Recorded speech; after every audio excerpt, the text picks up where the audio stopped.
And then, ma'am, Yes. opo, ibabasahin na po namin, ma'am, yung order na naka-address naman po sa ma'am. Okay, ma'am. Ito, ma'am, tig-isa po ulit Just a tayo. moment, just a moment. Yes, ma'am. Do I need my lawyers to be present? Hindi naman po, ma'am. Hindi naman No, po. I really This like time. my lawyers to be present, ma'am.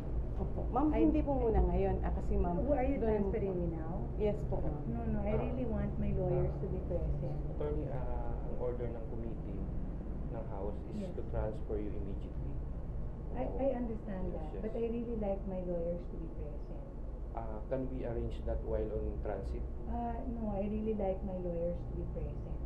Kasi Ma'am, we can arrange that naman, ma'am, for you. Pero, ma'am, let Can we us... call them now? No, ma'am. Let us implement this first, ma'am. Because No, we are I need my under... lawyers to be present, ma'am. Please. I need my lawyers to be present. Ma'am, not I here am- po. Opo. I am serving my detention in good faith. Opo. Please know that. Opo. From the US, I came back. I sat there and I answered the questions. So, I would like my lawyers to be present. Ma'am, are your lawyers around? We are going to call them. And ma'am, but we are ordered to I want my implement this lawyers to be immediately. present. Ma'am, please. Opo. So, Please ano we need to understand. also? kasi ang ano sa Wala akong problema, Yes, yes. sir. But I need my lawyers to be present. Before we can effect this, ma'am? I need Because my ba- lawyer. No, let them come with me. Or at least masabihan ko sila. Ma'am, safe naman po kayo with us. Opo. It is not that. Wala akong issue about that. Leave the room now. Ma'am, ma'am, may lawyer naman po kami dito. I am not going Okay, anywhere. Just opo. leave the room now. Leave the room now. Ma'am, we'll check muna po sa aming committee. Walang problema. Leave the room now. Yan po. I just want my lawyers to be present. Narinig niyo yan lahat, ha? Opo, opo. I want my lawyers to be present. Please leave the room now. Paki-inform mo na sa... Leave the room now. Ah, You can stay there. Walang problema.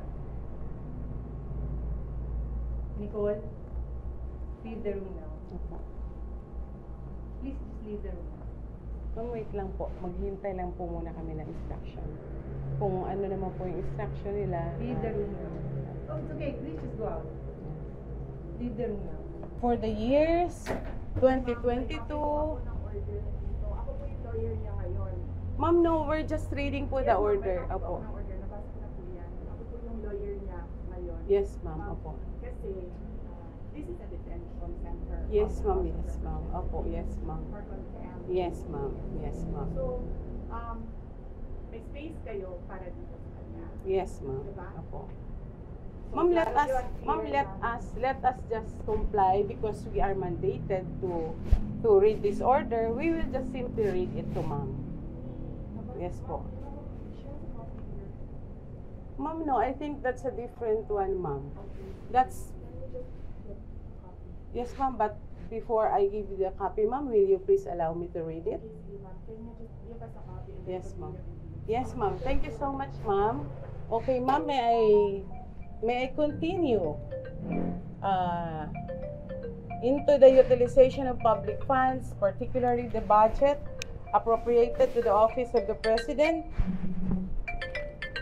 Vice President, for the years 2022, 2023,